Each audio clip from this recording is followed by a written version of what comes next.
As we move through these videos dedicated to the Bessey sequence, I will take an opportunity to review some of the previous shuffles that we've shown you already, okay? And then I will point out clearly which shuffles are new to the video that we're currently presenting. Okay, so as you can see, we have ace through 8 of diamonds, okay? So what are some of the shuffles that we've shown you? Well, we've shown you the LR shuffle, just left, right with random stacking, decided by the spectator. We've also dealt into 4 piles, like this, with random stacking from left to right or right to left. We've also dealt into 4 piles, where the stacking can be done in what I call a leapfrog fashion. So this is where you move from left to right or right to left, but you can leap over the one next to it in this manner. Leap over that one with random stacking.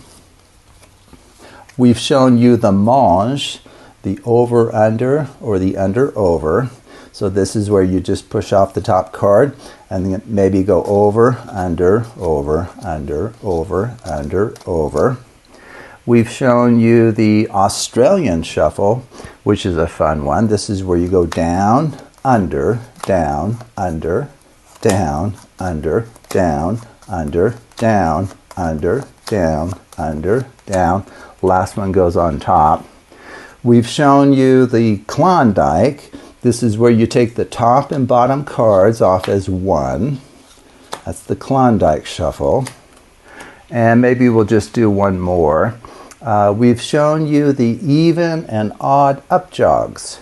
This is where, maybe for an even up jog, you push forward the even position cards, strip those out, and then randomly stack those 2 halves according to the spectator's request. Okay, so what is the new, or are the new shuffles for the video today? Well, it's similar to the 4 pile shuffle that we just showed you, okay?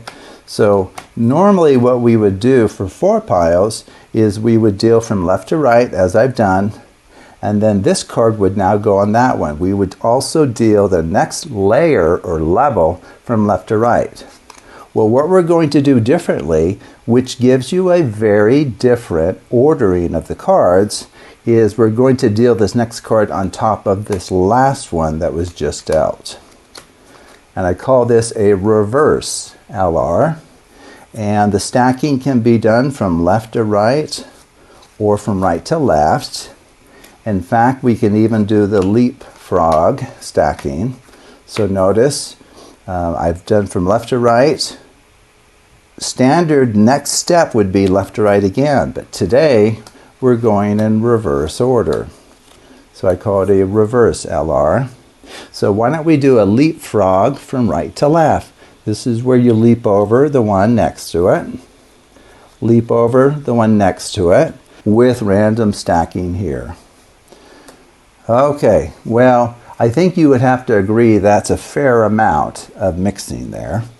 And now what I'm going to do is essentially just divide the packets into 2 halves, just in a random fashion, perhaps using my intuition, I suppose. So maybe I'll give you the first one here. So you get that one. I get this, both of those. I'm a little bit greedy, I guess. That one goes to me. Maybe you get those 2, and then that gives me 4. Make sure I haven't messed up. Okay, so we both got 4. So what cards did each of us receive? Whoop, sorry, I'm dropping them over here. What cards did each of us receive? Okay, so you got a 6, 7, 4 ace. What did I get? I got a 2, 5, 8, 3. Now, I don't know if that means anything to you, but I do have a written prediction over here on the right. So let's just see what it says here. The card values in each pile will add to A8. A8? What does that mean? A8. What in the world does that mean? Do you suppose the A is for ace? And we normally count an ace as a 1? Would that make sense? So the card values in each pile will add to 18. Is that true? Let's see. So we get 1 plus 4 is 5.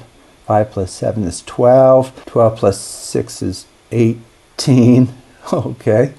No, there's no way these add up to 18. 3 plus 8 is 11. Plus 5 is 16. Plus 2 is 18. The cards in both piles added to 18. Whoa. Okay, so that is a simple effect that you can do if you start with ace through 8 and follow the steps that I've gone through and the procedures that I've been teaching you in this little mini series. This will always work. Now, of course, it would be really fun, for instance, if the number 18 meant something special to the spectator, like their birthday's on the 18th, or they happen to be 18 years old, or what have you. But you can have the cards add up to any values that you, well, within reason, any values that you would like. You would have to kind of engineer it that way. But here I just had them add up to 18. So let's show you how that's done. Okay, and how the Bessey sequence is involved. Okay, so remember I had them in order, sequential order. Okay. Well, if you've been watching the videos in this series, you'll be able to quickly kind of figure out what's going on here, right? You really should be getting to the point where you can kind of anticipate, oh, I see why that works. It works for this reason. Okay, so this is really where we started. Now, believe it or not, all of the mixing that I did preserves a special structure that these cards are in right now. And what is that special structure? Well, it's the Bessey sequence. Okay, so just kind of focus on this here. So if we associate, so here's the kind of simplified version of a Bessey sequence. You can use X's and O's if that's easier to remember. I have been primarily focused on zeros and ones, okay?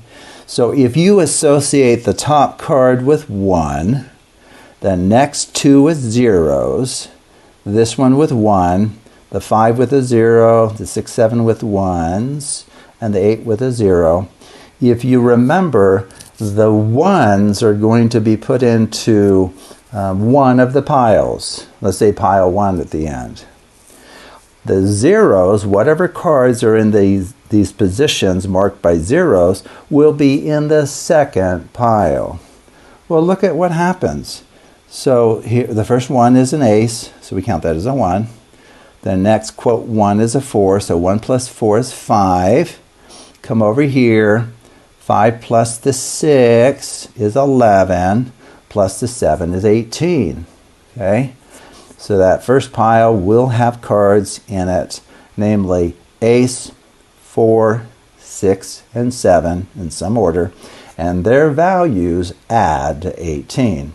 The other pile will have the cards associated with the 0 digits here. So we would have a 2, a 3, a 5, and an 8. Well, what do they add to? 2 plus 3 is 5, plus another 5 is 10, plus 8 is 18. Okay? So just in its natural ordering from ace to 8, if you perform any one of the, we're up to dozens actually, dozens of shuffles that preserve this special construction, and then divide the packet up into 2 piles of 4 cards according to this labeling, you are guaranteed to have 2 piles whose card values add to 18. Okay? Now just think about all the ways that you could use this. I mean, you can put any cards you want in position 1, 2, in the ones. So right here, this is like position 1, 2, 3, 4, 5, 6, 7, 8th position, right? So you can put any cards in the 1st and 4th position, as well as the 6th and 7th, those will end up in the same pile. Well, what do you want those to be? You can choose anything. You can choose any cards to be grouped together that you would like by putting them into the positions marked by these ones. The same thing with the zeros, okay? And so it just happens that ace through 8, when it's associated with a Bessey sequence, will divide the cards into 2 piles whose card values add to 18, okay? And once again, all of the shuffles that we reviewed will not change the fact that the ace, the 4, the 6, and 7 will be in the right relative positions to each other, so that at the end, when we go to divide the packet into 2 piles of 4 cards each, they will be grouped together. Okay, so that is another couple of shuffles, I guess. Once again, it's from left to right. Now, instead of going here, you go in reverse order. Now, this particular shuffle has meaning when it comes to mirrored structures. So it does something interesting to what we call mirrored structures, and that's how I actually developed the shuffle itself and realized it has some remarkable properties that we could take advantage of. So this is a wonderful, wonderful shuffle, and you can do the stacking from left to right or right to left, or the leapfrog. Okay, so there you have another shuffle to add to your repertoire of shuffles that preserve this most remarkable sequence, the Bessey sequence.